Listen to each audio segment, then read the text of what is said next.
It's already past 2 minutes past two. So I think most of us have joined, and so I would like to begin. Good afternoon, faculties and students. I welcome you all to the webinar on basics of cryptography, organized by IQAC and Department of Computer Science, Chandernagore College. Our speaker, Mr. Avishek Majumder, is a dear friend. He is a BTech in Electronics and Communication Engineering from RCC Institute of Information Technology of West Bengal University of Technology WBT, which is currently known as Maulana Abdul Kalam University of Technology, Macau. He completed his MTech in Nanoscience and Technology from Jadavpur University, and currently he is in the role of SRF in Computer Science, working in the field of cryptography at the Applied Statistics Unit of Indian Statistical Institute, Kolkata. On behalf of IQAC and Department of Computer Science, Chandernagore College, I welcome you, sir. Now, I would like to hand over the platform to you for our today's webinar. Hello, am I audible? Yes, very much. Okay. So thank you to the organizers and welcome to all the faculties and my fellow students. I would like to give a seminar on basics of cryptography, and I'm sharing my screen now. Just excuse me. Can Yeah. you please hold the microphone? I mean, the Uh, voice is a bit low. okay. Yeah, So thank you. is it clear? It's very much clear. I think this should be okay. Yes, that's fine.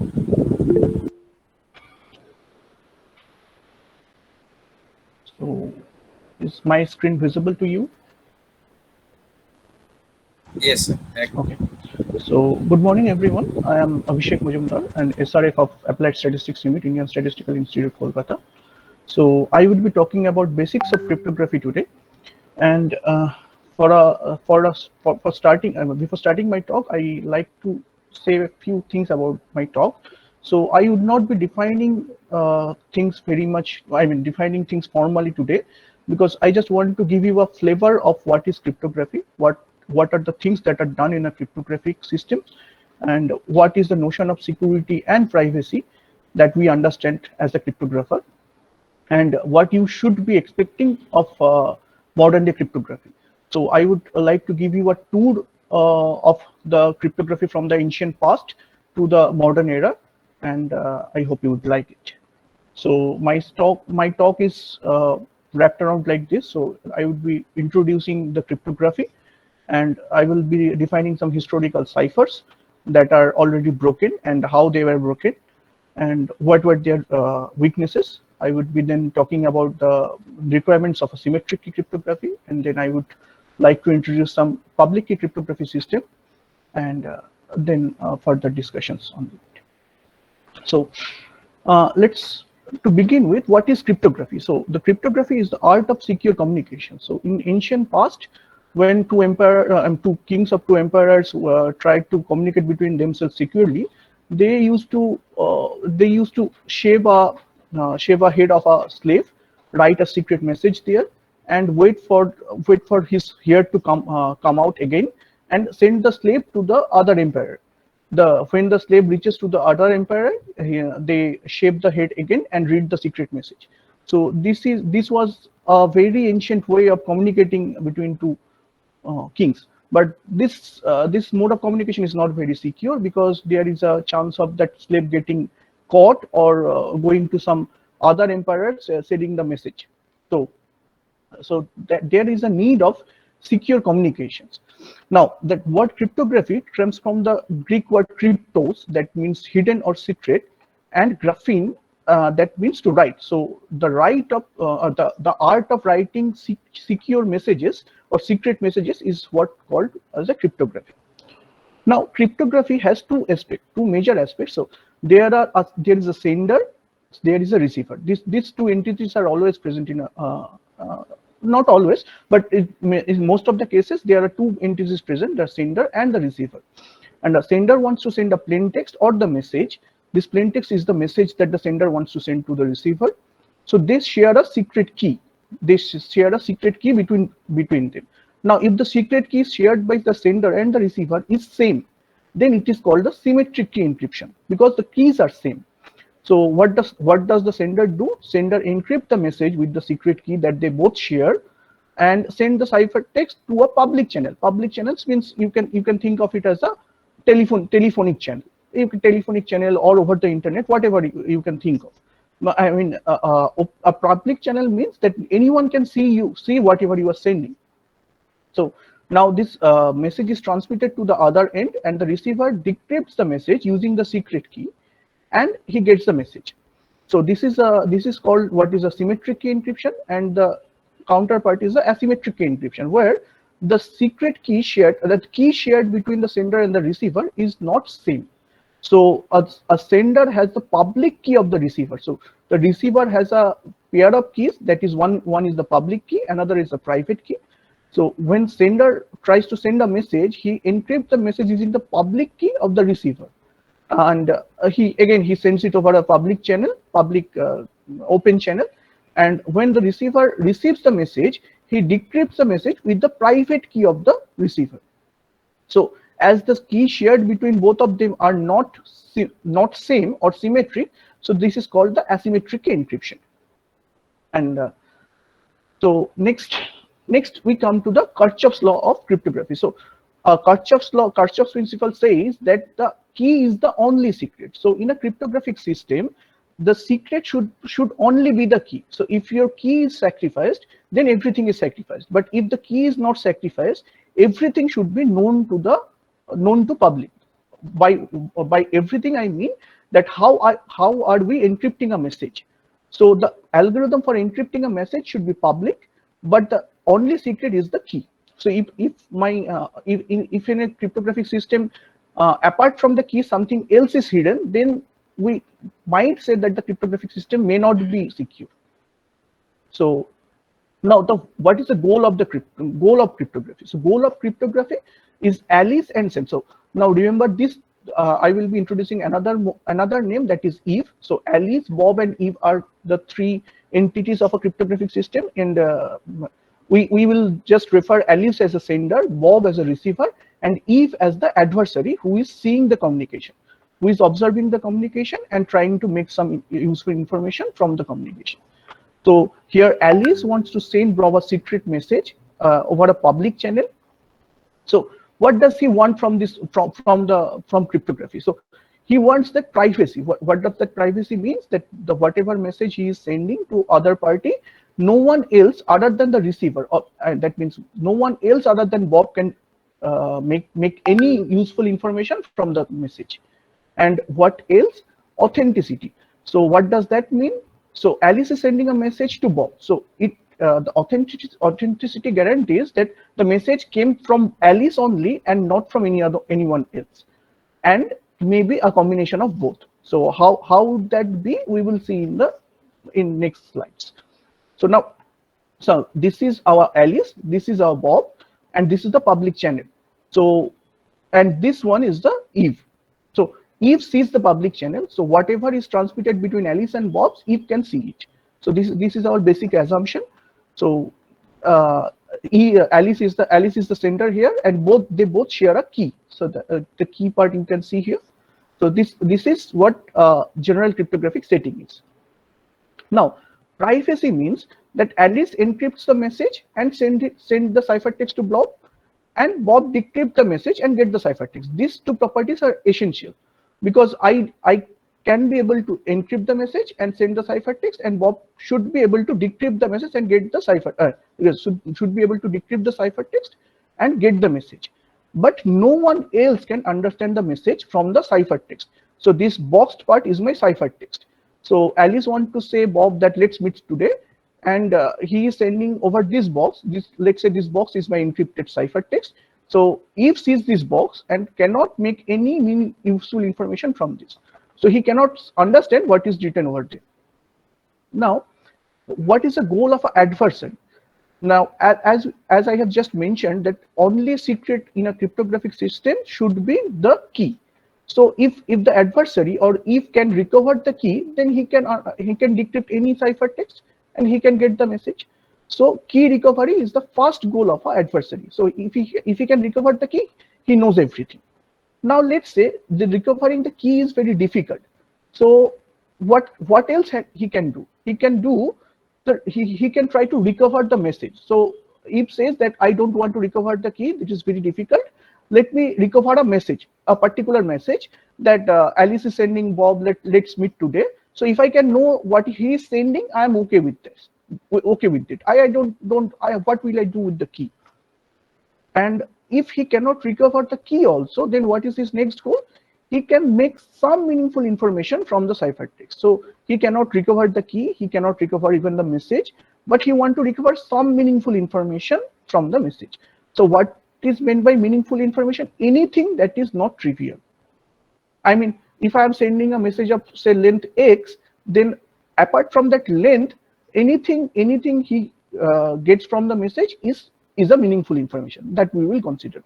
So if he cannot extract any meaningful information from the ciphertext, then we consider that our ciphertext is secure, because no one else can get any information from the ciphertext. Now, what is authentication? So we have just seen what is privacy. Now what is authentication? So Alice compute a tag for a message. So he wants to send a message, and let's say now the message is not very secret. So let's say I am calling my friend. So let's meet today. So this message might not be very secret. So I can call my friend to meet today. But what I want that what my friend would want that this message comes from me and not from anyone else. So this authentication ensures that the message comes from me only and not from anyone else. So what the sender computes a tag from the message and send the message and the tag to the Bob. So what does Bob do? So let's see here. So I'm again saying let's meet today, and I have computed a tag T from the message. So this T should be computed for this message only, and I send let's meet today along with the tag over a public channel. So it says this that let's meet today, and it's a authentic message. And what does Bob do? So the goal of the adversary should be that if should not be able to decrypt, should not be able to change the message. So if he can change the message, then the authenticity of the message is lost, right? So, again, the goal of the authenticity is the verifier or the Bob should be able to verify the message from the tag, and no adversary can change the message or the tag that Alice has sent. So let's say Alice has sent let's meet today and the tag to adversary. So adversary intercept between the message and change the message to let's meet tomorrow along with the tag. So now Bob computes a tag from this message, and what he's found that this tag is not a valid tag, because this tag is not computed for this message but computed for this message. So what Bob says that this is the invalid tag, I am ignoring the message. So now authenticity, so this is what we require from authenticity. So I just want that the source is authentic and I don't care about the privacy of the message. So message can be open. So let's see few examples. So let's say I have my data, so, and the data is secret. So what I want that I keep my data in a hard disk and I keep it safe. So I just require privacy here. I will encrypt the message. I will encrypt my entire hard disk and keep it to myself. And I know that this data belongs to me, and only I can decrypt the message. So if my hard disk is lost, no one can make any useful information from this. So this is one example where only our encryption is needed. So I don't need authentication because I know this is my hard disk, right? And example for only authentication is that there is a weather forecast by government of India that there will be a storm today. So this is not really a secret message. I want everyone to know that there will be a storm today. But what I only require about this message, that this message comes from Indian government only, or the weather department only. So if someone else broadcasts this message, I would not be believing himself because I don't believe the entity. So this kind of message requires only authentication and no privacy is required, right? So, and a combination for both. Let's say Dr. Alice want to send a medical report to her patient Bob. So what what Bob wants here. Bob wants that his medical report should be confidential, so no one else gets his medical report, because Google these days, if he gets Bob's medical report, he will be suggesting him ads for a particular disease. So privacy is must here, and authentication. So Bob would want that this medical report has came only from Alice and not from anyone else. So this medical report example requires both privacy and authentication. So this is a major goal here, right? So now we understand what is the cryptographic system, and what to expect from a cryptographic system. So we expect privacy, we expect authenticity, or combination of both. Now let's see some historical ciphers where these ciphers were previously used to transmit message securely. So this is an example of a Caesar cipher, named after famous novel Julius Caesar. So there, this kind of cipher was used. So this algorithm says that the letter X would be changed to a key modulo the number of alphabets. Let's just see what does that mean. So let's say the message is hello world and the key is 1. So what I am doing, I am shifting every letter of this message by one letter. So this H becomes I, E becomes L, E becomes F, L becomes M, and O becomes P. So likewise, I shift every letter by one letter, and the resultant message that I got, I call this as a ciphertext. So now looking at this ciphertext, this means nothing, because this is not an English word, and this is not an English word, and with high probability, if I shift all the letters in my sentence with some number, I with high probability I will not be getting a meaningful message. And even if it is a meaningful message, that doesn't convey my message. That doesn't convey hello world. If these two were a word from the dictionary, this is not what I want to transmit. So this kind of thing may seem secure to me, may seem secure to someone, but let's see. So here is an example of a Caesar cipher. So can you decrypt this ciphertext? So now these are some random alphabets. I mean, it may seem that some child has got into his dad's laptop and typed something randomly. So this may convey no information about the message, but as we being the cryptographer, let's analyze it. Let's see it from a cryptographic point of view. So what do we do? Let's try to break this ciphertext. So what we observe here, that there are 3 L's in the message and 3 A's in the message. So there are 3 L's and 3 A's, and these are the most frequent letters in the whole ciphertext. There are no letters that appears more than 3 times. So this may convey some information to us. We don't know what it is till now. So now, so this I just said. So now, in a English literature or English dictionary, the most frequent letter that are being used is E, and the second most frequent letter is A. So likewise, there are some dios and trios. For example, the trio D, THED, is the most frequently used trio in a English alphabet. So there is some kind of histogram over there, but because in a English word, the letters are not evenly distributed. So if every letter in a word is equiprobable, then such kind of attacks would not be possible. So we know that in a English text, the E is the most frequent keyword or most frequent letter. So here in this ciphertext, we know that every letter is shifted by some number. So E would be shifted by some number, and in this ciphertext, that this appears that L and A are the most frequent letters. So we would there is a this should be an intelligent guess that this L or this A comes from E, because E is the most frequent letter in the English alphabet. So let's try out that we assume that E came from A and we try to decrypt. So E came from A means the my key is 4. So A is shifted by four letters. If I shift A by 4 letter, I get E. So if I shift every letter by 4, I get such kind of decryption. So again, this doesn't make any sense. So our guess of E being shifted to A may be wrong. So let's check the next candidate, that is L. So L is the next frequent letter. So if we try that E is shifted to L, then uh, then my key becomes 7. And if I decrypt this ciphertext by 7 by shifting every letter by seven places, I get this message. Now this makes a perfect sense.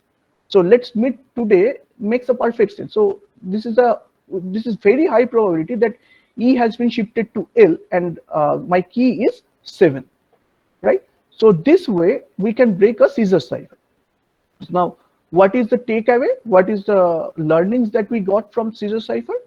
That the there is a frequency. I mean, there is a frequency involved in the ciphertext. So, if in the ciphertext, some letters occurs with high frequency and some letters occurs with less frequency, and that lead to a attack to our system. Now, how much secure is the Caesar cipher? So there are only 26 alphabets in English words, English. So the Caesar cipher requires only 25 tries. So if A is mapped to itself, then there is no encryption.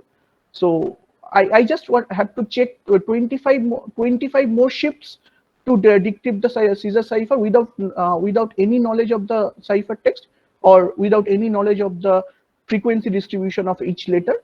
So the takeaway from here is that key space should be large. So if there are only 26 keys, we can try it out by hand and decrypt the ciphertext.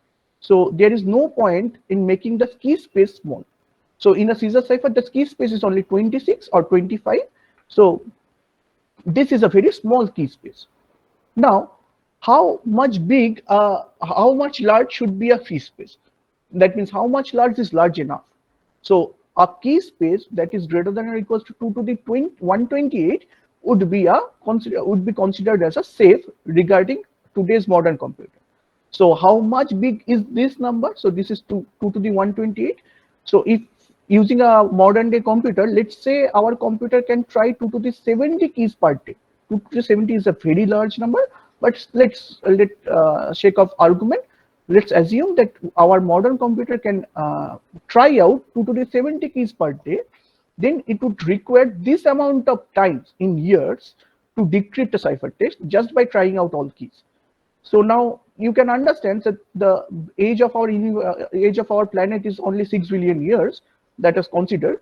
So this is a very large number. So if my key space is large enough, then we may consider that our ciphertext is secure.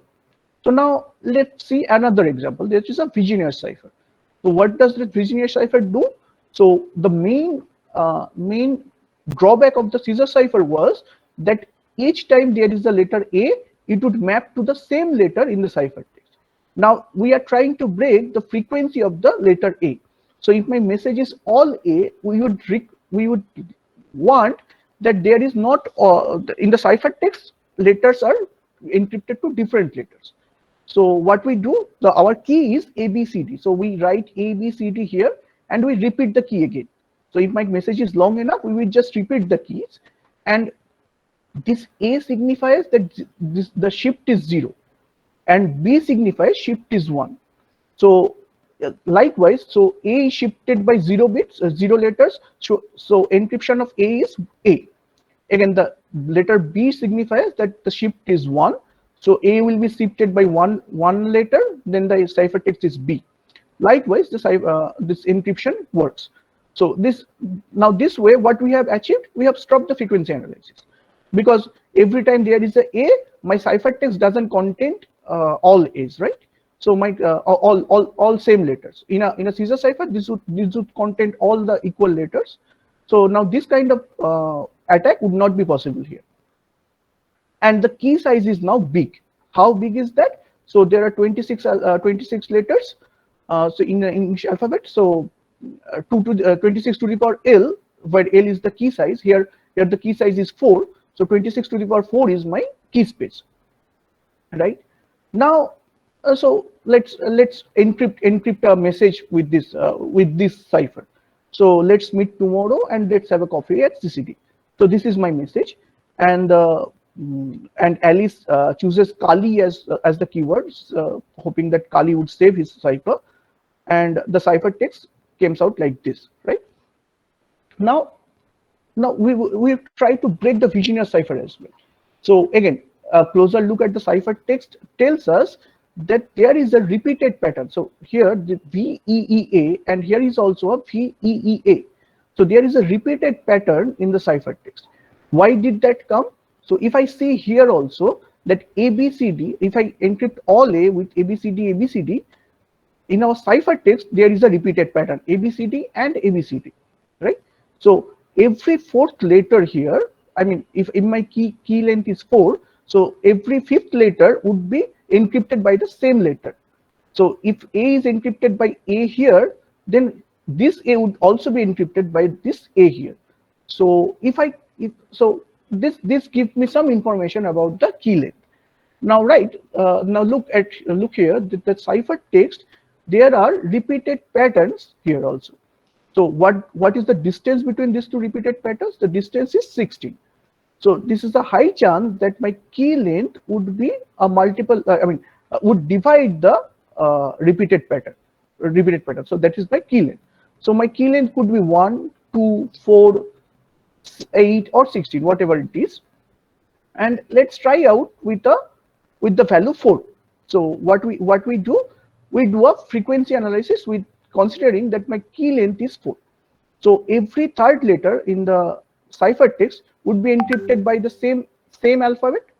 So this shift would be the every third letter in the cipher text would be encrypted by C, or in our example Kali, that would be encrypted by L, right? So the blue letters indicates every third letter of the cipher text. So here also, if I see the frequency analysis, so there are two most frequent letters. One is E and another is P. So our first guess would be that E goes to E. So, and if I decrypt it like with this cipher text, we would get a wrong guess. And the next case, if the E goes to P, the key would be L, and this is my right guess because the third letter of my key is L. So this guess would give me a correct result. So again, so Vigenère cipher didn't repeat the frequencies, but and the key space is also high. But what was the major drawback of a Vigenère cipher? A major drawback of a Vigenère cipher was a short key length. As the key length was short, here the message is of length 8 and the key is of length 4. So this was the major drawback of a Vigenère cipher. Now, now what would be called a perfect secure scheme? So if a scheme would be called perfect secure if the plain text and the cipher text are independent. So if my plain text and cipher text doesn't have any correlation between them, then I would call my cipher to be perfectly secure in a cipher text only attack. So what is a cipher text only attack? So if I am seeing the cipher text only and I am trying to decrypt the message. So cipher text only means, so as in the previous examples, we only had the cipher text in our hand.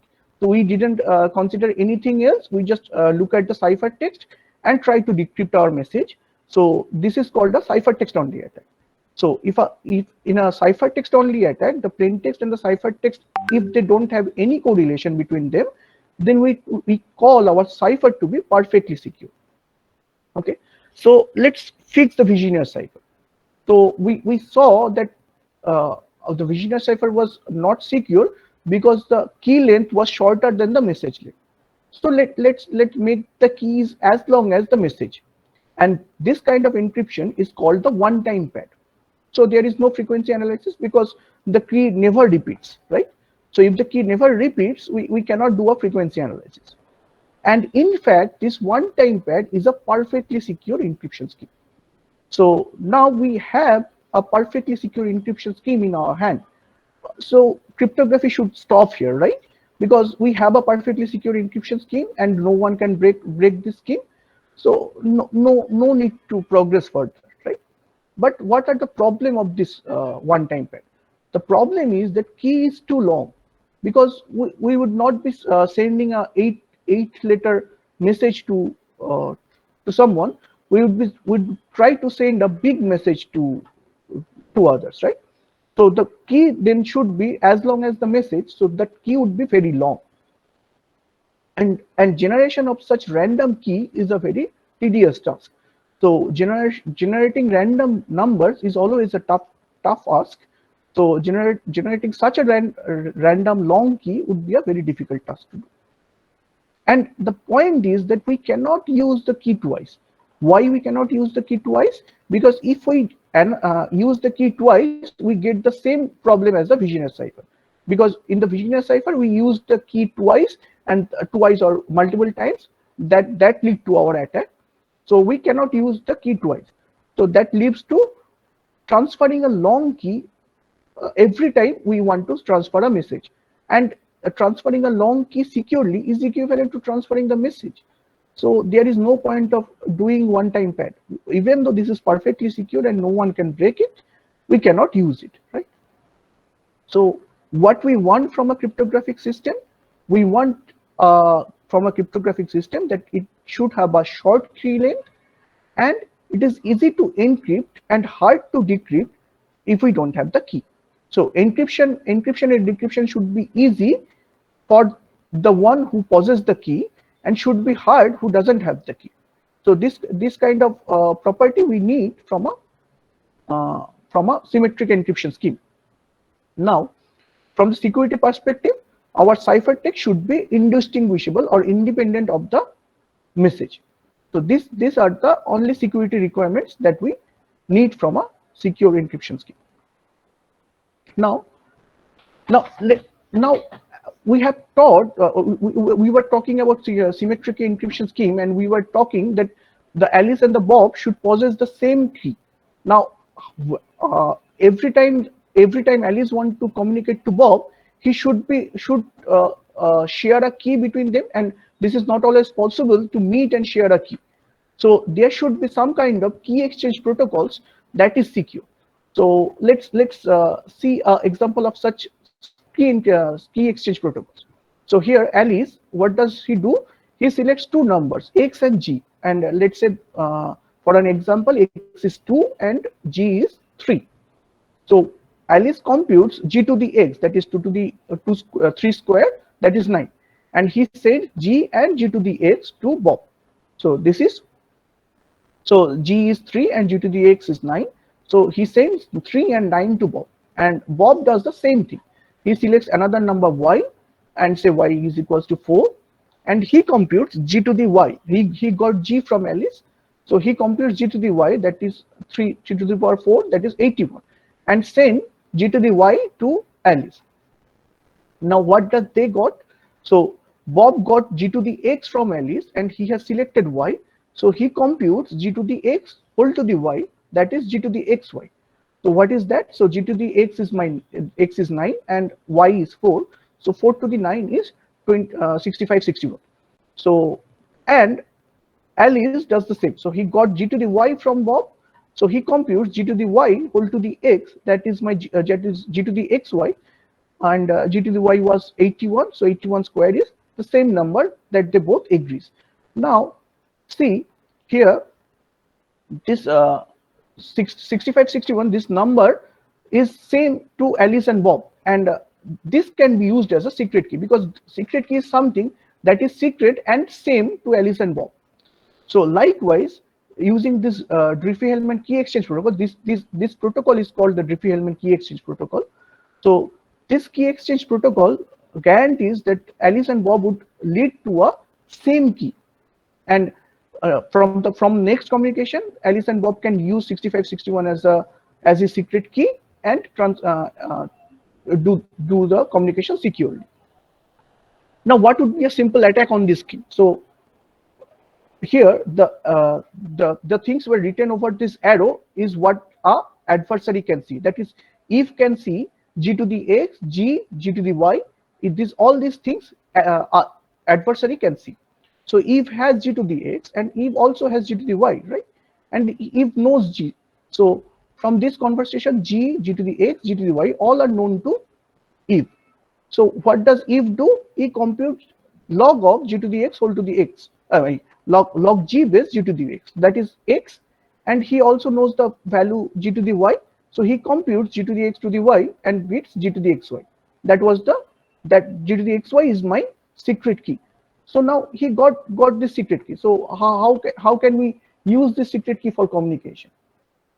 So here come the security proof of this Diffie-Hellman problem, that this G is chosen over a group.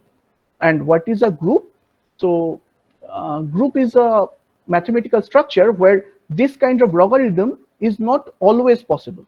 So there are some groups where this kind of logarithm is easy, but there are some mathematical group where you cannot compute this kind of logarithm. And so if you cannot compute this kind of logarithm, this attack doesn't work, because you cannot compute x from g to the x, right? So if you cannot compute x from g to the x, so this attack doesn't hold. And this computation of logarithm is called a discrete logarithm problem. And this is called discrete because these fields all are discrete fields. So g, x, all are integers. So this is a discrete logarithm problem. So this Diffie-Hellman key exchange to be secure, we need that the discrete logarithm problem should be hard in the group that we have selected. And this is not the sufficient condition for a discrete for a DH key exchange protocol to be secure. We also need the computational Diffie-Hellman and decisional Diffie-Hellman to be hard. So now these things a bit involved to describe here. So if you want, you just ask me after this talk. I will be saying elaborating on this topic. And so for the sake of argument, let's just assume that if discrete log, CDH and DDH is hard, then we cannot decrypt, we cannot attack such kind of key exchange protocols. Okay. Now, if this kind of things are hard, can we still use this Diffie-Hellman protocol for key exchange? No, that is also not true, because let's say there is Eve who is intercepting the communication between Alice and Bob, and what Alice sends G to the A, and Eve intercepts this G to the A and doesn't let G to the A proceed to Bob. So what does he sends Bob? He sends G to the M to Bob, and Bob replies with G to the B, to which Eve replies G to the M to Alice. Now what does they both compute?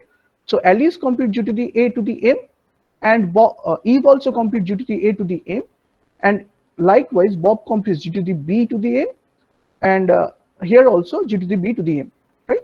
So now Alice knows that the Diffie-Hellman protocol is successful, so I have a shared secret key with Bob, and the key is G to the M, and Bob also thinks that the shared secret key is G to the B to the M. Now Alice, when he tries to send a message, he encrypts a message using G to the AM and send it over a public channel. So Eve then intercept the message, decrypt it with G to the M, read the message, and re-encrypt the message with G to the B to the M, and send it to Bob.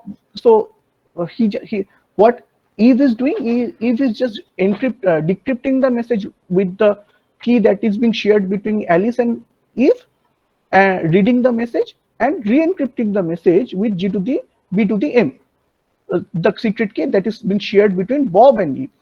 And he is sending the message to Bob. So Bob decrypts the message using G to the B, and as the decryption works, so he thinks that, okay, so I am only talking to Alice and no one else is knowing my message. So this kinds of attack is also possible in a Diffie-Hellman system. So this attack is called the man in the middle attack. So here Eve is the man in the middle. So he is pretending that Alice is talking to Bob, not Eve, and Bob is also talking to Alice, not Eve. So Eve is the man in the middle here, right? So this kind of due to this kind of attack, we cannot use Diffie-Hellman key exchange protocol, such a nice protocol. So we have to use a variant of Diffie-Hellman key exchange protocol that is known as L-Gamal system. So if the L-Gamal system is a secure system. Now, now assuming that this L-Gamal system works, so what we can do, we can now think of a system where this key exchange is an extra burden, right? So every time I want to communicate with someone, I have to do a key exchange with him. So every time I want to send a message to Bob, I need Bob to be online. If Bob is not online, then I cannot do a key exchange with him. And if I cannot do a key exchange with him, then I cannot send a message also. So this is a major drawback in this system, right? So next, our cryptographic system is always requires a secure channel. So if I don't have a key exchange, I would require a secure channel. And assuming a secure channel between two entities is a very tough thing to achieve, right? So what we would need that there is no prior communication. So I just want to send a message to someone, I would send it, and the protocol ensures that my message is secure.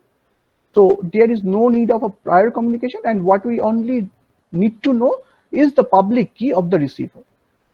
So what is that? So let's say what is the public key setting then. So there is a Alice and the Bob. So Alice want to send a message to Bob. So what does Bob do? Bob generates a pair of keys. One is PK is the public key of the Bob, and SK is the secret key of the Bob. So he generates it by some means. He generates two keys and announces his public key to a public key repository. This public key repository ensures that this key belongs to Bob and no one else, right? So Bob just announces this. Bob has to register his public key to this public key repository, and when Alice wants to send a message, he just queries this public key repository that give me the public key of Bob. So this public key repository gives the public key of the Bob, and Alice has the message M. So he just encrypt the message using the public key of Bob, and he just sends the cipher text to Bob. Now Bob has his secret key with him. So this secret key is used for the decryption purpose. So and if this key is secure, then this public the message that is being encrypted by this public key should be decrypted by this secret key that Bob possesses. So now this kind of system, there is no need for Bob to be online always. He just registered his public key to the public key repository, and we assume that the public key repository is online always.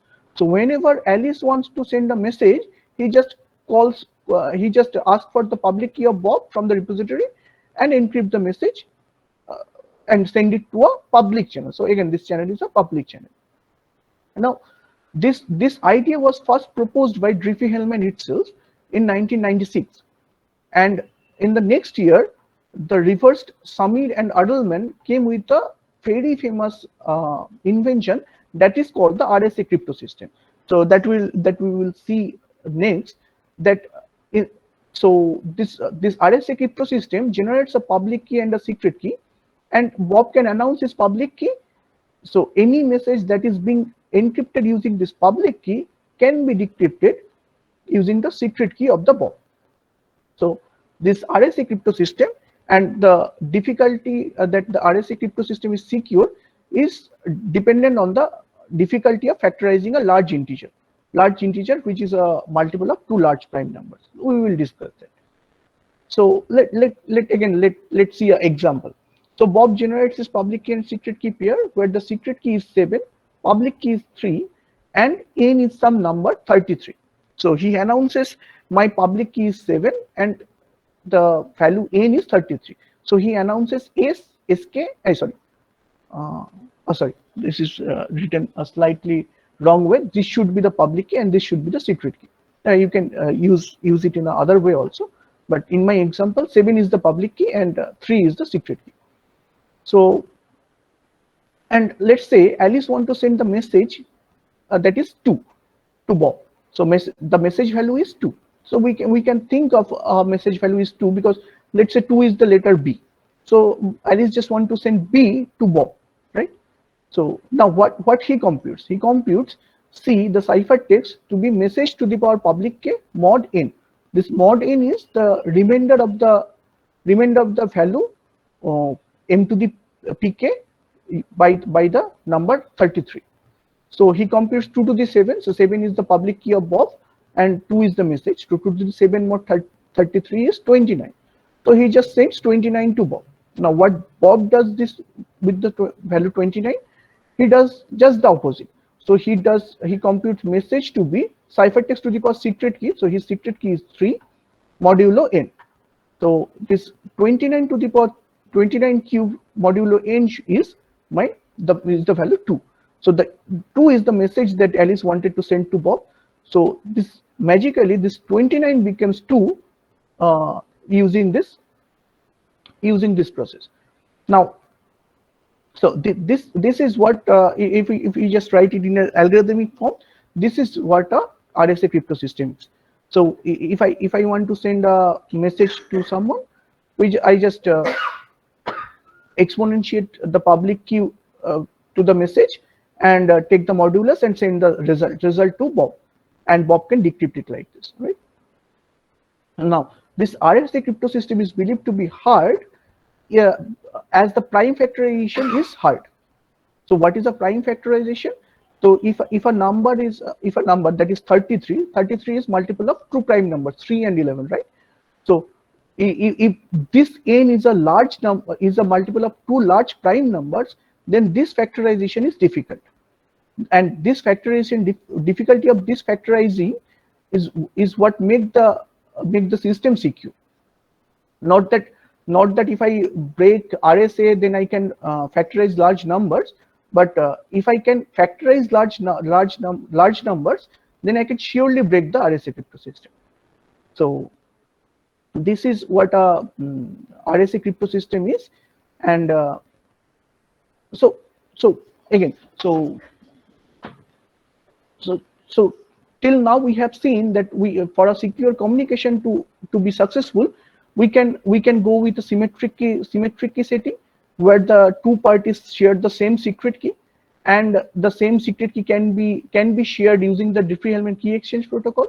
And if we don't want to share a same secret key, then we can just use the RSA crypto system, which is a secure crypto system, assuming that this n is a multiple of two large number, and we can communicate securely like this also. So and there are lots of design challenges in a cryptographic system, such as this.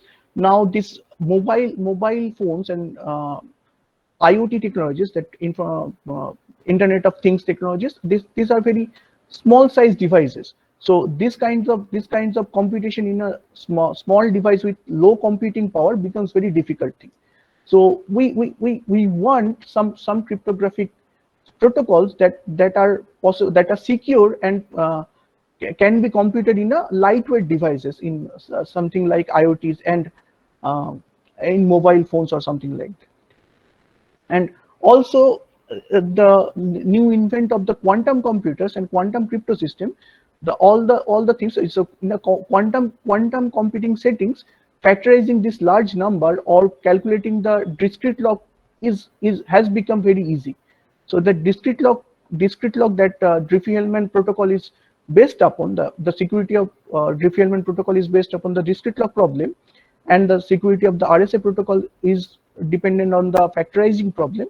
This becomes easy in a quantum crypto system.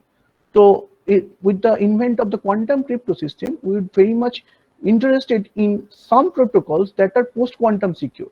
And some candidate constructions for this are lattice-based cryptography, isogeny-based cryptography, and code-based cryptography. So these three are the candidate constructions that are also secure in a post-quantum settings. And there are also some zero knowledge proofs. So what is a zero knowledge proof? Again, the zero knowledge proof is that you want to prove to someone that you have a secret information, and you want some money for that secret information, but how would the other person would trust you that you have the secret information? So either one way is to that you show the secret information to the party, then he will not be paying you, right? Because he knows the secret information. So the zero knowledge proof ensures that you give a proof of what you have, and the other party knows that you have some secret information but doesn't know what is the secret information. So this is a zero knowledge proof. So you are giving a proof but giving no knowledge about what you possesses or what you have. So these kinds of things are very interesting and very essential in today's cryptographic community. They are very much interested in zero knowledge proofs and secure multi-party computation. So again, this secure multi-party computation is also very interesting thing. And last but not the least, the blockchain technology. So, and you may have heard of these terms here and there quite a lot. This whole crypto system is whole cryptocurrency is dependent on this blockchain technology. So these are very recent and uh, cutting edge work that has been done on a cryptography right now. So further reading. So if you are interested in the ciphers that I have just talked about, that Caesar cipher or Wegener cipher or such kind of historical ciphers that existed in past and how they were broken, you can refer to this book. This is a very nice book written in a story like format. So it has it covers the whole history of cryptography, and how the cryptographic ciphers like Enigma, you may have heard of this name Enigma, that was being used in the World War II by Russians, and English cryptographer named Alan Turing broke that security of Enigma, and they won the war because of that. So the World War II were won by a cryptographer. And if you are interested to further study what is cryptography, then this is a very good book to start with. This is a free book, and I have attached the link here also. You can refer to this book also. And the movie, this is a very nice movie that is the life story of Alan Turing, the great cryptographer, that I just talked about. So the Imitation Game. So if you haven't seen this movie, you can definitely go and have a look. This is very interesting movie. So, and let's thank Professor Nilanjan Datto, Shubhobroto Samajdar for providing me some of the slides that I have used today, and Mr. Shamir Kundu and Shobhato Mondal from they also helped me making this slides. So, any questions? Uh, Thank you, Abhishek, for ending the presentation with such a note. We celebrate Bill Gates. We celebrate every entrepreneurs, but very few people even today know the name of Alan Turing, and Yes, we do not celebrate him. no, And not the at all. And there is a very famous award in computer science, that is the Turing Award. Turing Award, yeah. Yeah. So Turing Award winner is like a god of computer science. Yes, yes. Thank you. So the platform is now open for questions. Students, I know you must be having some questions. So please ask them one by one. Over to you guys.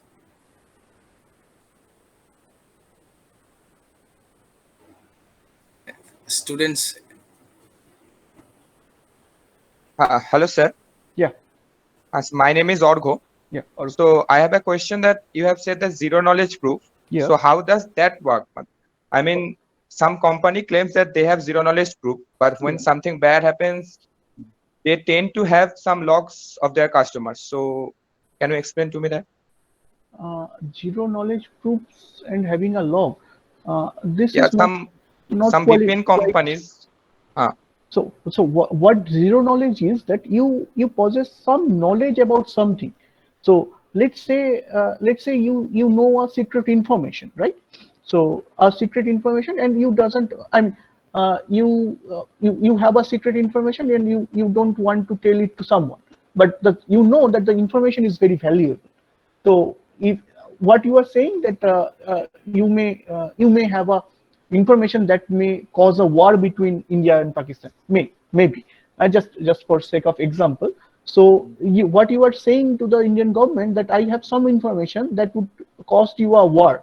So Mm. you better pay me some money than for keeping my information with you. So this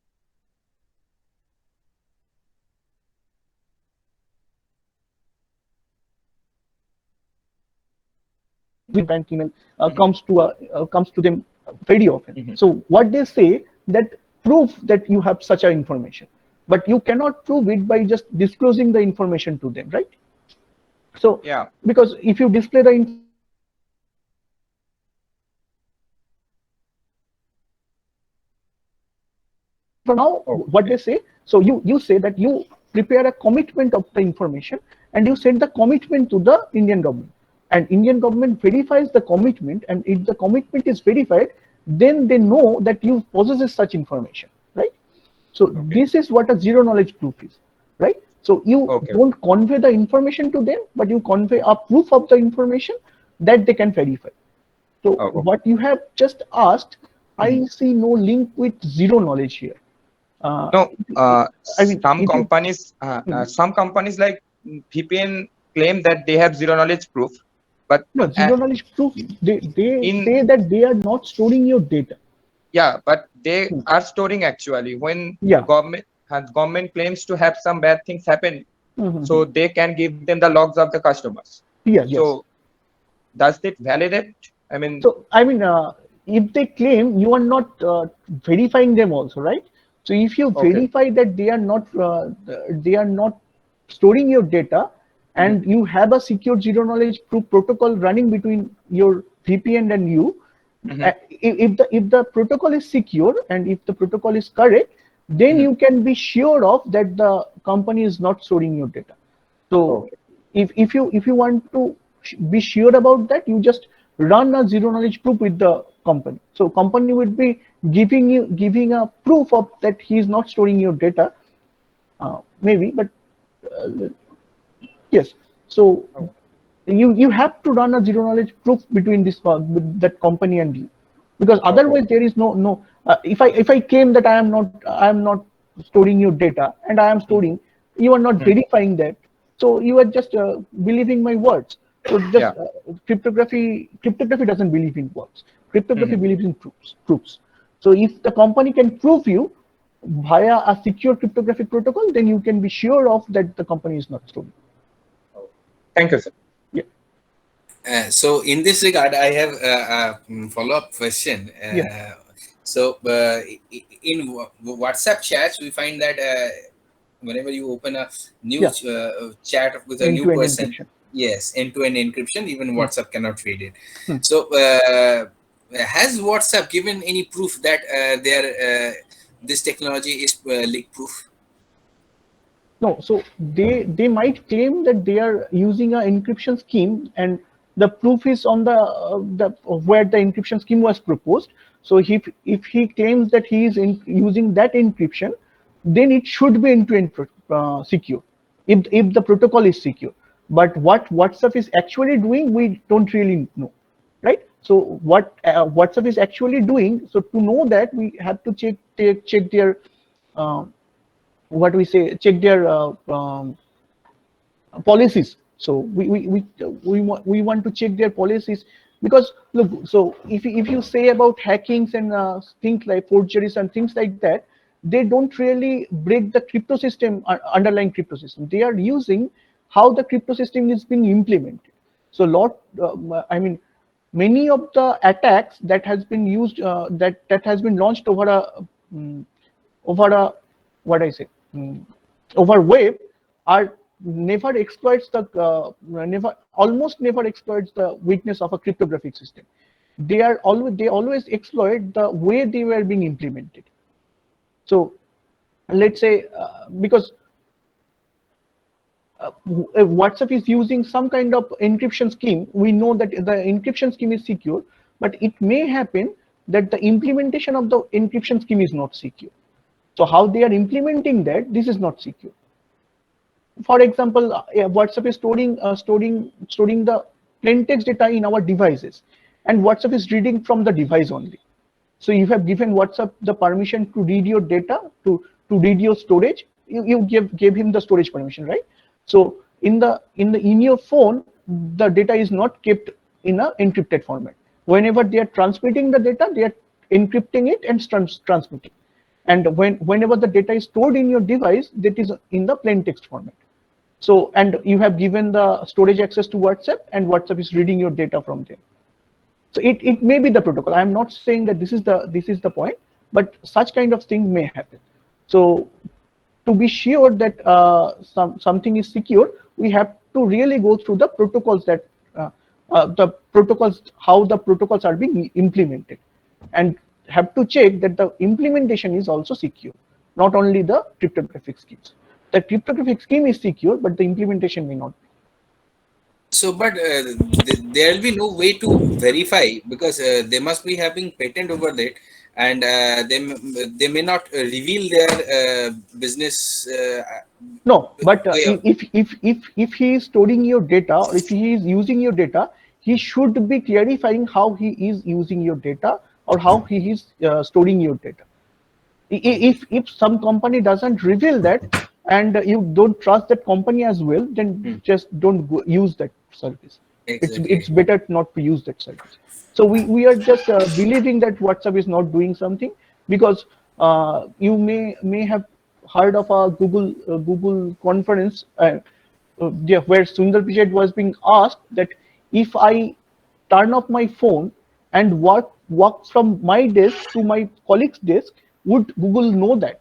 So Sundar Pichai didn't give a concrete answer to that, but he told that if you turn on certain things in your mobile, then Google would know. So even if your device is off, still Google can track you while your Yes. device is off. So this kind of thing, we never read a terms and condition page. We just click yes there, and so Yes. this is the problem of all these R- hazards. right. And even if you don't agree to those terms, you won't be able to use No, that won't be able to use the technology. service. Yes. Yes. Okay. So that's why the signal thing came into fashion few days back. So Right. they are using. I mean, the founder of Signal were the founder of WhatsApp as well. So they sold WhatsApp to Facebook with Okay. the agreement that they cannot make another messaging service until what Facebook uses WhatsApp as a with monetary benefit. As long as WhatsApp is free, they cannot make another messaging application. But as soon as WhatsApp, I mean Facebook introduced transaction facility and monetized WhatsApp, they Yes. they just made another messaging service that is Signal. Signal. Yeah. Right. Okay. Thank you.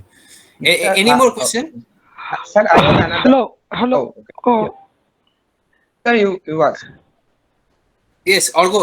Devadito, you go ahead, please. Hello Yeah. প্রথম তো আমার নাম Debaditya Roychowdhury, computer science ডিপার্টমেন্টে পড়াই আমি। আচ্ছা। প্রথম তো অসংখ্য ধন্যবাদ এবং অভিনন্দন স্পিকারকে, আপনি আমাদের অনুরোধ এবং আমন্ত্রণ গ্রহণ করে আজকে এত সুন্দর একটা আমারও বেশ ভালো লাগলো। ধন্যবাদ, প্রথম তো অসংখ্য ধন্যবাদ। মানে রূপনদার এখানে একটা খুব বড় কৃতিত্ব রয়েছে পুরো জিনিসটাকে ম্যানেজ করবার।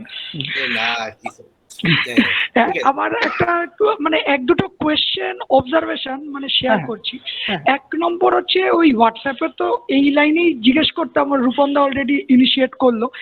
মানে আমার একটা মানে জিজ্ঞাসা রয়েছে, মানে জিজ্ঞাসা মানে এক্স্যাক্টলি ঠিক তোমার কাছেও না, মানে ডিসকাস করছি বলতে পারো। সেটা হচ্ছে এই যে টেক্সটটা যাচ্ছে মানে হোয়াটসঅ্যাপে আমরা যেটা লিখছি সেই টেক্সটটা ট্রান্সফার হচ্ছে, তার সাথে তো মিডিয়াও যাচ্ছে, মানে ভিডিও হতে পারে, ইমেজ হতে পারে। এই মিডিয়া এবং টেক্সট এটা কি একই অ্যালগরিদম দিয়ে এনক্রিপ্ট হয়? এইটা মানে আমার একটা ভাবনার জায়গা রয়েছে। আরেকটা হচ্ছে এই ওয়েব ডট হোয়াটসঅ্যাপ, মানে আমাদের অফিসের কাজে অনেক সময় ওয়েব ডট হোয়াটসঅ্যাপ তো আমরা সবাই এখন খুব ইউজ করি। আমি একটা জিনিস লক্ষ্য করেছি, বোধহয় বাকিরাও করেছে, এক সপ্তাহ কি 2 সপ্তাহ আগে ওয়েব ডট হোয়াটসঅ্যাপের ইনিশিয়েশনটা চেঞ্জ হয়ে গেছে। কিন্তু মানে তার আগে অব্দি ওয়েব ডট হোয়াটসঅ্যাপে ঢুকলে ডিরেক্ট ঢুকে যাওয়া যেত। এখন ওয়েব ডট হোয়াটসঅ্যাপে যখনই ওই কিউআর কোডটা স্ক্যান করছি একটা transferring messages, organising messages, transferring media, এই জিনিসটা ঘটছে। তো এটা আগে হতো না, এখন হচ্ছে। তো আমার আর কি মাথায় খেলছিল যে তাহলে কি মিডিয়াটা কোনোভাবে ওয়েব থেকে কোনোভাবে আমার লোকালে আসবার কোনো ব্যাপার আছে, নাকি এটা মানে ট্রান্সফারিং কেন বলছি, মানে আগে বলতো না এখন কেন বলছে, মানে ওয়াজ সামহাউ স্ট্রাইকিং মি। তো মানে এইটা একটা মানে আমার ভাবনার জায়গা যে মিডিয়া, ভিডিও, অডিও, ফাইলস, এগুলো কিভাবে এনক্রিপ্ট আর ট্রান্সফার, এইটার ব্যাপারে যদি তুমি একটু আমরা আন্ডারলাইন ক্রিপ্টোগ্রাফিক প্রোটোকলটাকে সবসময় আমরা একটা বিট স্ট্রিং হিসাবে দেখি। আমরা একটা বিট স্ট্রিং হিসাবে দেখি এবং বিট স্ট্রিংটাকে আমরা কোনো একটা ক্রিপ্টোগ্রাফিক প্রোটোকল দিয়ে এনক্রিপ্ট করি। আমার কাছে আছেও, আমি তোমাকে দেখাতেও পারি। জাস্ট দেখো, এইটা হচ্ছে একটা এইটা হচ্ছে একটা ব্লক সাইফার। সেই ব্লক সাইফারটা কি করে? ব্লক সাইফারটা হচ্ছে একটা মেসেজ নেয় from 0 1 to the power n, মানে একটা n বিট স্ট্রিং। বেসিক্যালি এটাকে একটা n বিট স্ট্রিং হিসাবে ভাবতে পারো। এটা একটা n বিট স্ট্রিং, এটা একটা কি, আর হচ্ছে সেখান থেকেও একটা n বিট স্ট্রিং আউটপুট করে। ঠিক আছে? তো এইবার এইভাবে যদি আমি এনক্রিপ্ট করি, তাহলে এবার আমার মেসেজটা অবশ্যই n বিট না হয়ে তার থেকে অনেক বড় হতে পারে। তো আমরা কি করি, এই মেসেজটাকে m1 m2 .ml মানে এইরকম ভাবে ভেঙে নিই। যত বড় হবে সেটা সেই হিসাবে আমরা এটাকে ভেঙে নিই। এবং এই প্রত্যেকটা এই ব্লক সাইফার গুলো হচ্ছে বেসিক্যালি এইএস এর নাম শুনেছো আশা করি তোমরা সবাই। তো এইএস হচ্ছে একটা সিকিউর ব্লক, মানে বিশ্বাস করা হয় এইএসটা এখন একটা সিকিউর ব্লক সাইফার। তো এই মেসেজটাকে একটা সিকিউর ব্লক সাইফারের মধ্যে দেওয়া হয় এবং সেখানে একটা সাইফার টেক্সট পাওয়া হয়। ঠিক আছে? এবং এইভাবে তুমি জাস্ট প্রত্যেকটা মেসেজকে একটা করে মানে ব্লক সাইফার দিলে তুমি একটা করে সাইফার টেক্সট পেলে, তুমি সাইফার টেক্সটের কালেকশনটাকে তুমি পাঠিয়ে দিতে পারো। এইটাকে তুমি বলছো তোমার মেসেজের এনক্রিপশন। এবং যেহেতু এইএসটা সিকিউর, তাহলে বলা যায় যে C1টা সিকিউর, C2টা সিকিউর, CLটা সিকিউর, এইভাবে সবকটাই সিকিউর। ঠিক আছে? কিন্তু সেটা সবসময় হয় না। সবসময় দেখো, জাস্ট যদি আমি ধরি এই যে পিকচারটা, এই পিকচারটা হচ্ছে একটা পেঙ্গুইনের পিকচার। এবার এইটাকে আমি এই মোড অফ অপারেশনটাকে বলা হয়েছে ইলেকট্রনিক কোড বুক মোড। জাস্ট এই ইলেকট্রনিক্যালি পরপর আমি এনক্রিপ্ট করে যাচ্ছি। ঠিক আছে? তো তার মানে এই মেসেজটাকে তুমি ভেবে দেখো যে এরকম একটা ছোট ব্লক যদি তুমি ভাবো, জাস্ট গিভ মি 1 মিনিট। ধরা যাক এই মেসেজটাকে আমি এরকম ছোট ছোট ব্লকে ভেঙে দিয়েছি, এবার এই প্রত্যেকটা জায়গায় কিছু পিক্সেলস আছে। সেই পিক্সেলস গুলো আমার কাছে কিছু ভ্যালু আছে, রাইট? তো সেই ভ্যালু গুলোকে এবার এগুলো এই 8GB ফরম্যাটে আছে। ঠিক আছে? সেই 8GB প্রত্যেকটা আর এর একটা ভ্যালু আছে, জি এর একটা ভ্যালু আছে, বি এর একটা ভ্যালু আছে, এবং এটা একটা 3 ডাইমেনশনাল ম্যাট্রিক্স। এই ম্যাট্রিক্সটাকে আমি একটা বিট স্ট্রিং হিসেবে ভাবতে পারি। যখন আমি এটাকে একটা বিট স্ট্রিং হিসেবে ভাবছি, আমি এই আগের যে স্লাইডটা ছিল সেই স্লাইডটার মতন করে এই মেসেজগুলোকে ভেঙে নেব, ভেঙে নিয়ে এই প্রত্যেকটা বিটকে আমি এনক্রিপ্ট করে দেবো। তো এবার আমার বক্তব্য হচ্ছে যে ইসিবি বলে যে এনক্রিপশন স্কিমটা আছে, এইটা দিয়ে যদি আমি পেঙ্গুইনের ছবিটাকে এনক্রিপ্ট করি, এটা এরকম দেখতে হয়। তো দেখো, এই ছবিটা থেকে কিন্তু আমি অনেকটাই বুঝতে পারছি যে এটা কিছু একটা এই পেঙ্গুইন টাইপের স্ট্রাকচার, মানে এইটা দেখতে অনেকটা পেঙ্গুইনের মতো। তো মানে আমার সবকটা এনক্রিপশন স্কিম যে সিকিউর হবে সেটা কিন্তু ঠিক নয়। ঠিক আছে? মানে এবার যখন আমি জাস্ট একটুখানি চেঞ্জ করে আমি কি করছি, আমি এই মেসেজগুলোকে মানে এইটার যে আউটপুটটা ছিল সেইটাকে আমি পরের গুলোতেও ইনপুট হিসাবে দিচ্ছি। মানে এই যে মেসেজ 1টার সাথে আমি আগেরটাকে জড় করে দিচ্ছি। আবার এইটার যে আউটপুট এই C1টা, সেটাকে আমি আউটপুট তো দিচ্ছি প্লাস এটার সাথেও জড় করে দিচ্ছি। তো এইভাবে যদি আমি আউটপুট করি, তাহলেই দেখো এইটা হচ্ছে আমার অরিজিনাল পিকচার, এইটা হচ্ছে আমার ইসিবি মোড, এইটা হচ্ছে আমার সিবিসি মোড। তো তাহলে মানে এবার এই জিনিসটা হচ্ছে আমার একটা এইটা দেখে আমি এই ছবিটা সম্বন্ধে কোনো ইনফরমেশনই মোটামুটি আমরা বলতে পারি। সেই জন্যই আমি তোমাকে বললাম যে কিভাবে এনক্রিপ্ট করা হচ্ছে সেইটা খুব ইম্পর্টেন্ট। সেই ইসিবি দিয়ে যদি আমি এনক্রিপ্ট করি, তাহলে আমার এই জিনিসটা কখনোই সিকিউর হবে না। ওয়ারাস যদি আমি সিবিসি দিয়ে এনক্রিপ্ট করি, তাহলে এইটা আমার সিকিউর হবে। এবং এইটা হচ্ছে এখনকার ইউজ করা হয়, মানে এখনকার যে সিস্টেম তাতে এইটা ইউজ করা হয়। তো এবার মানে আমার মনে হয় যে এটা তোমার প্রথম প্রশ্নটার উত্তর দেবে যে আমরা মিডিয়া বা মাল্টিমিডিয়া ডেটাকে আমি কি করে এনক্রিপ্ট করি।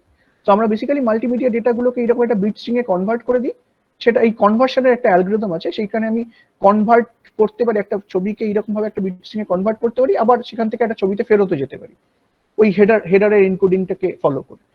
ঠিক আছে? আর সেকেন্ডলি তুমি যেটা বলছো হোয়াটসঅ্যাপের নতুন হয়তো পলিসি চেঞ্জ করেছে, আমি এক্স্যাক্টলি জানি না কি পলিসি চেঞ্জ করেছে, বাট ওরা যেটা করে সেটা আমার ধারণা, এগেন আমি এটা গেস করছি, যে ওরা ওই আমাদের যে ডেটাটা আছে তার একটা ছোট অংশ ওদের সার্ভারে এনক্রিপ্ট করে সেভ করে রাখে। একে কি এনক্রিপশন স্কিম ইউজ করে সেটা আবার আমাদেরকে তাদের পলিসিসে গিয়ে দেখতে হবে যে কি এনক্রিপশন স্কিম ইউজ করছে। এবার সেই এনক্রিপশন স্কিমটা, আমার ধারণা সেই এনক্রিপশন স্কিমটা সিকিউর এনক্রিপশন স্কিম ইউজ করে, কারণ হোয়াটসঅ্যাপের মতন কোম্পানি ভুল এনক্রিপশন স্কিম ইউজ করবে না। তো ওরা কি করে, ওই ছোট্ট ডেটাটাকে, ওই তোমার দেখবে তুমি প্রিভিয়াস মেসেজ যদি লোড করতে চাও খুব তাড়াতাড়ি লোড হয় না, কারণ ও সম্পূর্ণ ডেটাটাকে ডাউনলোড করে না। ও একটা ছোট্ট অংশ, তোমার হয়তো দুদিনের চ্যাট বা একদিনের চ্যাট বা একটা কনস্ট্যান্ট ভলিউমের চ্যাটকেও এনক্রিপ্ট করে সেভ করে রাখে। কারণ ও এর আগে হয়তো বা, আমি নট শিওর, আমি জানি না, বাট ও হয়তো বা কোনো একটা ক্যাশে বা কোনো একটা কুকিজের মধ্যে সেভ করে রাখতো হয়তো, এবং সেক্ষেত্রে কিছু একটা অ্যাটাক ফ্যাটাক হয়তো দেখা দিয়েছে। আমি এইটা সম্বন্ধে আমি একেবারেই শিওর নই, ঠিক আছে। কিন্তু আমার ধারণা সেই রকম একটা কিছু হওয়ার জন্যই ও ব্যাপারটা এখন আর লোকালি কোনোভাবেই সেভ করে রাখেন। তো যখনই তুমি হোয়াটসঅ্যাপ ওয়েবটা বন্ধ করে দেবে, তোমার লোকাল মেশিনে তার কোনো রকম ট্রেস থাকবে না। ও জাস্ট সম্পূর্ণ জিনিসটাকে মুছে দেয়, এবং যখনই তুমি আবার হোয়াটসঅ্যাপ ডট ওয়েবটাকে রিওপেন করো, ও তখনই একটা স্ন্যাপশট, যেটা একদিন বা দুদিনের চ্যাট যেটা ও তোমার কাছে সেভ করে রেখেছিল, ও সেটাকে আবার ডাউনলোড করে এবার তোমাকে দেখায়। এবার তারপরে তুমি যদি আবার তার থেকে বেশি প্রিভিয়াস মেসেজ চাই, তখন ও সেটাকে আবার তার সার্ভার থেকে গিয়ে ডাউনলোড করে নিয়ে আসে, ডিক্রিপ্ট করে দিয়ে আমাকে দেখায়। এটা আমার ধারণা, এটা এরকম হয়।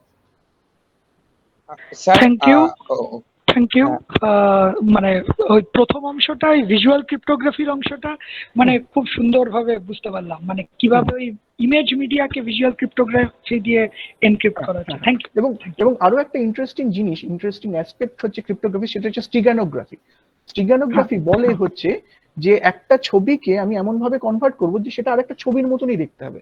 লেটস সে, মানে এই স্টিগানোগ্রাফিটা বেশ বছর দশেক আগে এই মানে অনেক টেরোরিস্ট গ্রুপ ইউজ করতো।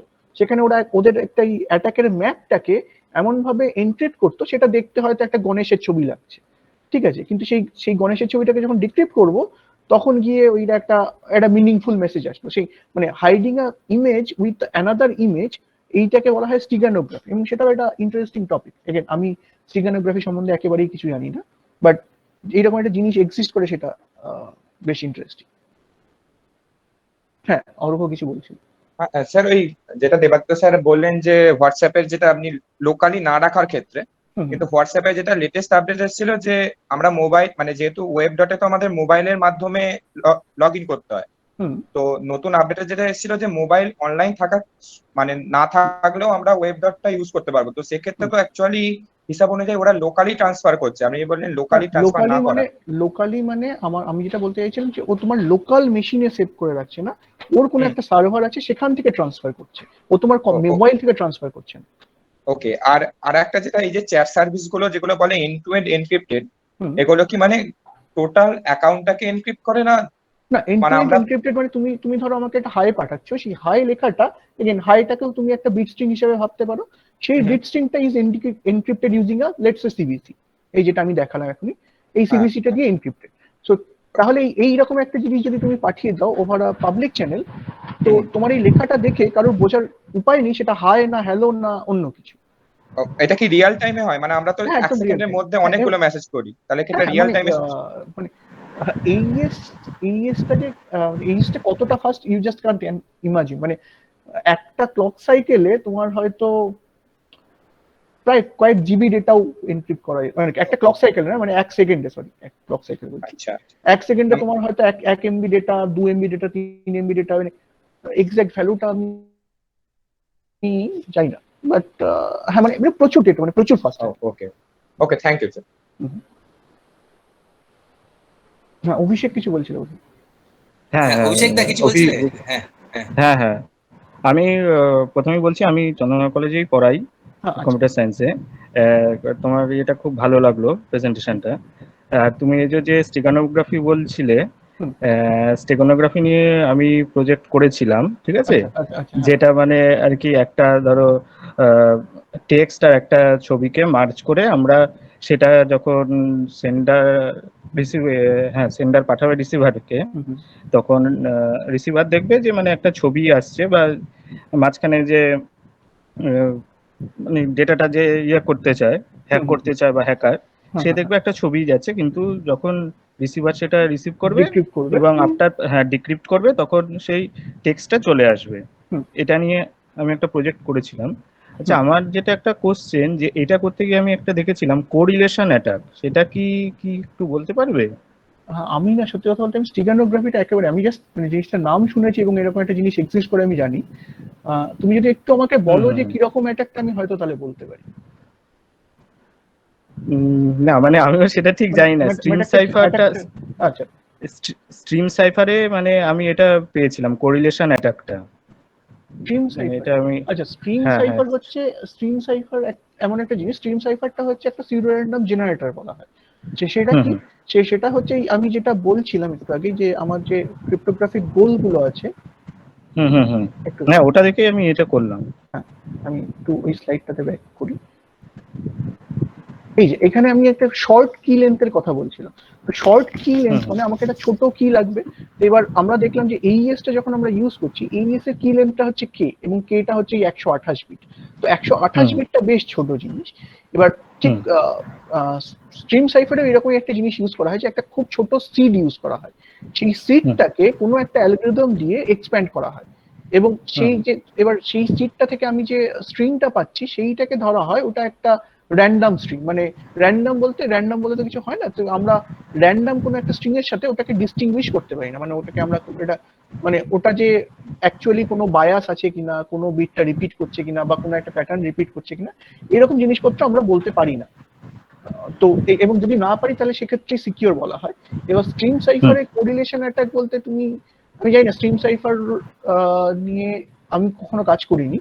তো কিন্তু স্ট্রিম সাইফারে এই কোরিলেশন বলতে তোমার এই জিনিসটা হতে পারে মেবি, যে তুমি কোনো একটা সময় গিয়ে তুমি রিলেট করতে পারছো জিনিসটাকে, বা কোথাও একটা গিয়ে তুমি একটা বায়াসনেস পাচ্ছ, কোনো একটা স্ট্যাটিস্টিক্যাল টেস্টে গিয়ে সেটা ফেল করছে, সেটা র্যান্ডম লুকিং হচ্ছে না, সেরকম একটা জিনিস হতে পারে। ঠিক আছে, আমি জানি না, স্ট্রিম সাইফার বলে আমি বললাম, স্টিগানোগ্রাফিটা আমি হ্যাঁ মানে যখন মানে আমি ধরো ইয়েটা করছি, মানে টেক্সটের সঙ্গে যে ইমেজটা, সেটা যত মানে বেশি টেক্সটার ইয়েটা বাড়াচ্ছি, ঠিক আছে, এক্সপ্যান্ড করছি, মানে ধরো 2 পাতা থেকে 3 পাতা বা এরকম, মানে যখন টেক্সটটা বেশি ইয়ে করছি, তখন দেখছি ইমেজটা মানে অনেকটা কেমন ব্লার্ড হয়ে যাচ্ছে।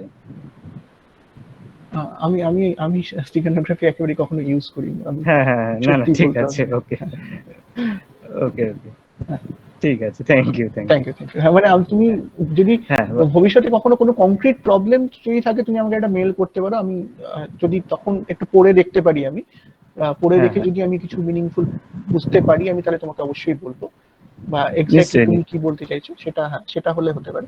আদারওয়াইজ আমি স্টিগানোগ্রাফি কখনো মানে নিয়ে কাজ করিনি, তো আমি কমেন্ট করাটা ঠিক হবে না।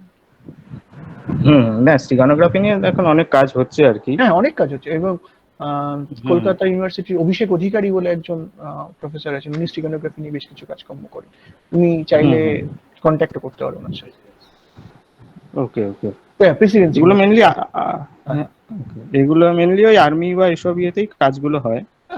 আর্মিতে স্টিগানোগ্রাফিটা অনেক, আর্মিতে এখন আর খুব একটা ইউজ হয় না। এখন আর্মিতে যেগুলো ইউজ হয় সেগুলো এই জিনিসগুলোই আর কি, তোমার এই সিবিসি মোড অফ এনক্রিপশন, বা আরো তোমার এইএস জিসিএম ইউজ হয়, ঠিক আছে। তো এইরকম কিছু প্রোটোকল ইউজ, স্টিগানোগ্রাফিটা ইউজ হতো একটা সময়, হতো সেটা হতো। হ্যাঁ মানে আমরা যখন যখন ওই গ্রাজুয়েশন পড়তাম বা তখন এগুলো নিয়ে আমি কাজ, সেটাই বলছি, হ্যাঁ মানে আজ থেকে হয়তো 10-12 বছর আগে এটা বেশ হ্যাঁ একটা 10-12 বছর টপিক আগে, ছিল। হ্যাঁ হ্যাঁ তখন মানে এগুলো ওখানে খুব কাজ হতো, সেই নিয়ে মানে আমরা এটা কাজটা করেছিলাম প্রজেক্টটা। হ্যাঁ মানে সে আমিও এক সময় আমার ব্যাচেলার্সে একটা স্টিগানোগ্রাফি নিয়ে কিছু একটা করবো ভেবেছিলাম, বাট সেটা করে হয়ে ওই জাভা দিয়ে ইয়ে করে করেছিলাম। হ্যাঁ ওকে, থ্যাংক ইউ থ্যাংক ইউ। আচ্ছা, আর কারো কোনো কোয়েশ্চেন আছে স্টুডেন্টসরা? আর স্যার কারো আমার আছে। হ্যাঁ বল। তুই ফার্স্ট ইয়ার না? সোহাম কোনার, ও আমাদের ফার্স্ট ইয়ার স্টুডেন্ট। ওকে হ্যাঁ বল। স্যার আপনি বলছিলেন যে ক্রিপ্টোকারেন্সিতে কোনো অ্যাকাউন্ট করেছি বা ইয়ে করেছি, সেগুলো টোটাল নলেজ থাকে না, তাহলে যখন ইনভেস্ট করে, হ্যাঁ, কোনো ক্রিপ্টোসের উপর, তখন তারা কি করে বোঝে যে আমি এত টাকার মালিক হয়েছি বা এত টাকার? ক্রিপ্টোগ্রাফিতে যেটা হয়, মানে ক্রিপ্টোকারেন্সিতে যেটা হয়, তোমার একটা অ্যাকাউন্ট খোলা হয়। আমি না, নলেজ থাকে না, আমি ক্রিপ্টোকারেন্সিতে বলিনি, আমি বললাম জিরো নলেজটা একটা অন্য জিনিস, আর ক্রিপ্টোকারেন্সিতে যেটা ইউজ হয় সেটা হচ্ছে ব্লক চেন। তো ব্লক চেনে তোমার যেটা হয়, তোমার ইউজার, তোমার একটা অ্যাকাউন্ট আছে, অবশ্যই একটা অ্যাকাউন্ট আছে, তুমি সেই অ্যাকাউন্টে টাকা দিচ্ছ, সেই অ্যাকাউন্ট থেকে তুমি টাকা ইনভেস্ট করছো, এবং হোয়াট এভার এই অ্যাকাউন্টে টাকা ফেলা এবং ইনভেস্টিং এর ব্যাপারটা কিন্তু খুব একটা ক্রিপ্টোগ্রাফি নয়। ক্রিপ্টোগ্রাফি যেটা, সেটা হচ্ছে যে তুমি এই যে অ্যাকাউন্টটা করেছো, তোমাকে কেউ ডিস্টিংগুইশ করতে পারবে না, যে এই অ্যাকাউন্টটা দেখে তাদের বোঝার উপায় নেই যে এই অ্যাকাউন্টটা সোহম কুমারের নাকি লেটস সে সায়ন্তন চক্রবর্তী। ঠিক আছে? তো মানে এই জিনিসটা ওরা করতে পারে না, যে অ্যানোনিমাস, তোমার অ্যাকাউন্টটা অ্যানোনিমাস থাকে, সেই অ্যানোনিমিটি গ্যারেন্টিটা দেয় হচ্ছে তোমার ক্রিপ্টোগ্রাফি। বাকি জিরো নলেজের ব্যাপারটা খুব একটা নেই এখানে। যে ওখানে ওখানে একটা ব্লক চেন টেকনোলজি ইউজ হয়, এবং ব্লক চেনটা হচ্ছে একটা লেজার। লেজার মানে হচ্ছে, ওটাকে একটা অ্যাপেন্ড অনলি লেজার বলে। লেজার মানে জানো ওই খাতা আর কি, মানে যেটা ওই হাল, মানে ব্যাংকের খাতা আর কি বেসিক্যালি, যেটাতে তুমি শুধুমাত্র লিখে যেতে পারো, তুমি মুছতে পারো না কিছু। So this is a blockchain is a append only ledger. এবং ব্লকচেন তোমাকে গ্যারেন্টি করে যে তুমি তোমার যে, মানে তুমি একটা ট্রানজাকশন যদি তোমার কখনো ব্লকচেনে ঢুকে যায় এবং যদি সেটা কনফার্ম হয়ে যায়, তাহলে তোমার সেই ট্রানজাকশনটা কখনো হারিয়ে যাবে না, কারণ this is a append only ledger. এবং এই ব্লকচেন নিয়ে বলতে গেলে যেটা বলতে হয় সেটা হচ্ছে যে এই তোমার এই টেকনোলজিটার উপরে অ্যাটাক হতেই পারে। এবার সেই, তুমি ব্লকচেন মাইনিং এর কথা নিশ্চয়ই শুনেছো হয়তো। এবার হ্যাঁ, ব্লকচেন মাইনাররা কি করে, ব্লক মাইন করতে থাকে, তুমি প্রত্যেক একটা একটা করে ব্লক মাইন করে, এবং সেই মাইনাররা সেই ব্লকটা যেটা মাইন করলো তাতে কিছু ট্রানজাকশন লিস্ট করে। সেই লিস্ট করার জন্য তারা কিছু পয়সা পায়, তারা এই ব্লকটাকে মাইন করার জন্য কিছু মাত্র ইনসেন্টিভ পায়। এবার সেই ব্লকটা যখন তোমার চেনে ঢুকে গেল, এবার এমন হতেই পারে যে তুমি তুমি একটা চেনে চেনে তোমার ট্রানজাকশনটা এনরোল করলে, এবং আরেকটা চেন তৈরি হয়েছে, যে চেনটা হচ্ছে লঙ্গার। লঙ্গার মানে তোমার ট্রানজাকশনটা যে চেনে আছে, সেই চেনের থেকে ওই চেনটা হচ্ছে লঙ্গার। এবং এই এই লঙ্গার, তখন তখন যেটা লঙ্গার চেন হয়, সেই লঙ্গার চেনটা তোমার একসেপ্ট হয়ে যায়। আমি তোমাকে দেখাতেও পারি, দাঁড়াও অ্যাকচুয়ালি আমি, আমার কাছে একটা পিডিএফ আছে, আমি একটু ডাউনলোড করে নিই তাহলে।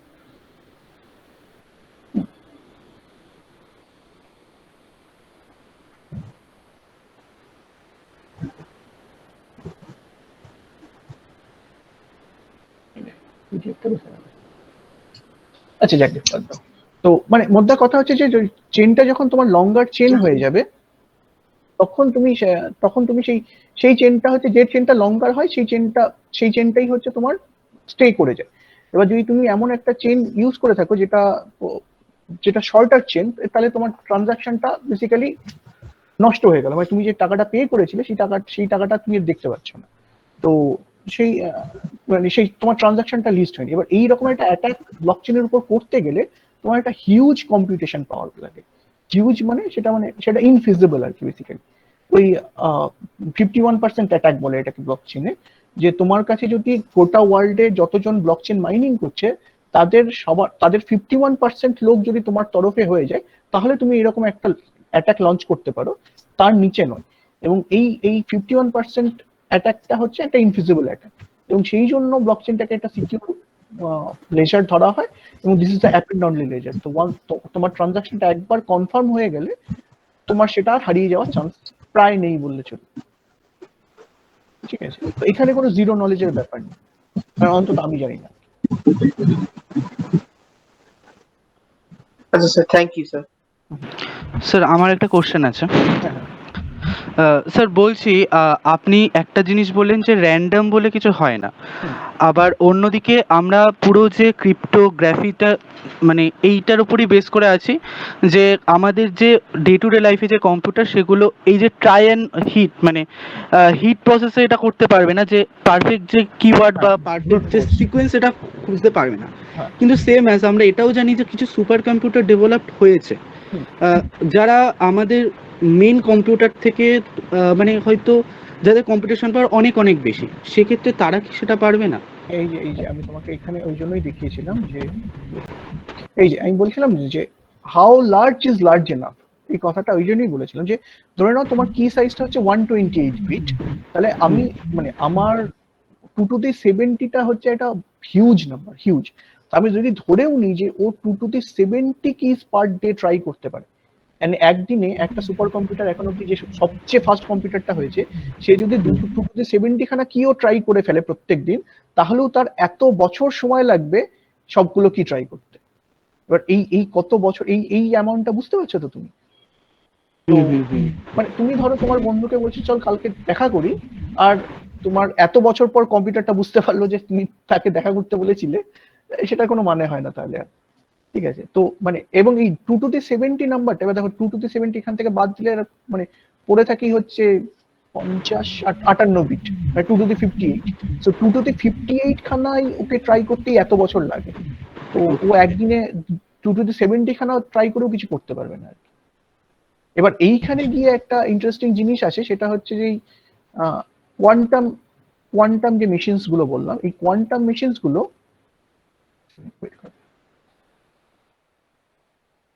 এই যে কোয়ান্টাম ক্রিপ্টো সিস্টেম বললাম, এই কোয়ান্টাম ক্রিপ্টো সিস্টেম তোমাকে রুট এন্ড বুস্ট আপ দেয়। মানে তুমি 128 বিটের কোনো একটা ক্রিপ্টো, কোনো একটা যদি 128 বিটের কি হয়, ও বেসিক্যালি 2 to the 64 ট্রায়ালে সেটাকে ভেঙে দেয়। কোয়ান্টাম কিছু অ্যালগরিদম আছে। তো তার মানে যদি আমার একটা কম্পিউটার থাকে যে 2 to the 70 কিজ ট্রাই করতে পারে, তাহলে 2 to the 64টা ওর কাছে কিচ্ছু নয়। কিন্তু তাহলে তাহলে তখন গিয়ে আমার এই কোয়ান্টাম সেটিং এই জিনিসটা আমার সিকিউর হবে না। এবার তাহলে আমি কি করতে পারি, আমি জাস্ট কি সাইজটাকে ডাবল করে দেবো। আমি কি সাইজটাকে যদি 128-এর জায়গায় 256 করে দিই, তাহলেই এগেন ও স্কোয়ার রুট মানে স্কোয়ার রুট স্পিড আপ পেলেও ওই 128-এ থেকে গেল। ওর 128টা আমি জানি সিকিউর। ঠিক আছে, আচ্ছা, আর কারোর কোনো প্রশ্ন আছে?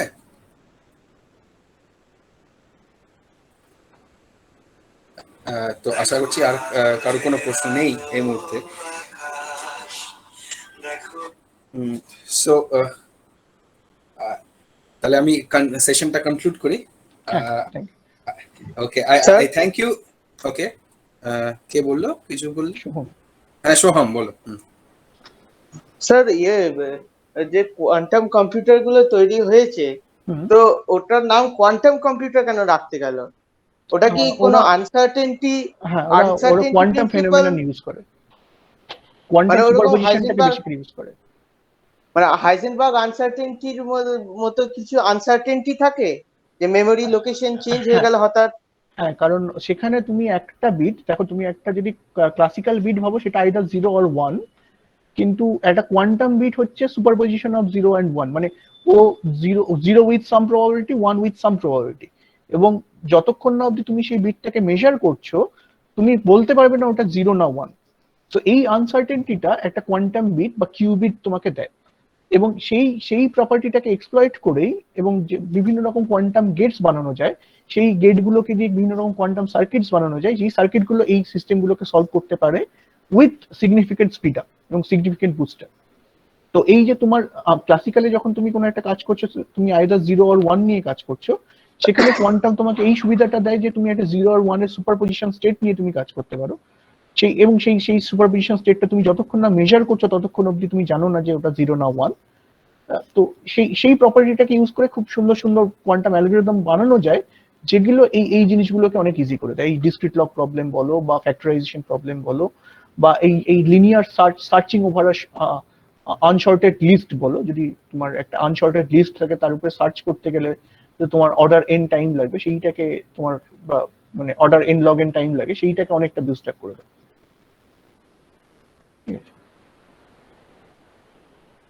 সরি, এন লগ এন কেন বলছি, এন অর্ডার এন টাইম লাগে। সেই সার্চিং ওভার আনসর্টেড লিস্টটাকে লগ এন থেকে ও রুট এনে নামিয়ে আনে। তো এই যে সিগনিফিকেন্ট বুস্ট আপটা পাওয়া যায়, সেই বুস্ট আপ গুলোর জন্য কোয়ান্টাম ক্রিপ্টো সিস্টেম আসার পর থেকে, বা কোয়ান্টাম সিস্টেমস আসার পর থেকে, কোয়ান্টাম কম্পিউটার আসার পর থেকে আমার বাকি সিস্টেমগুলো এতটা ভান্ডারেবল, মানে যেগুলো এক্সিস্টিং ক্রিপ্টো সিস্টেমস আছে সেগুলো বেশ ভান্ডারেবল হয়ে গেছে।